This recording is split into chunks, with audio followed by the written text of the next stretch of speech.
back to the magic of one big number at retirement. I mean, let's face it, I've been guilty of it since I was 25 or 30 years old. And, so generally speaking, people think of it, they get that big number in their mind, whether it be $1 million, whether it be $500,000, whether it be 5 million. And then at some point they just kind of say the number looks too big. And I think sometimes people just don't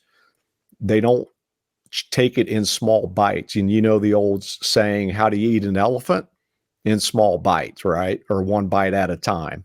So retirement should be the same way. But what we do at our place at the Buckeye Advisor, we're going to help people figure out, not only you don't need a humongous number necessarily to be successful in retirement. You just need to know how to use what you've accumulated and how to structure it to get the right kind of income flow and cash flow for your own personal situation.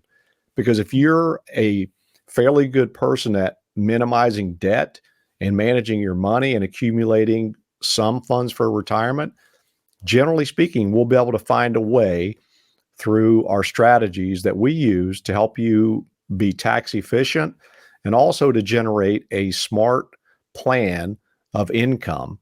And that income can be locked in and guaranteed for the rest of your life, whether you live to be 75, 80, 85, 90, whatever.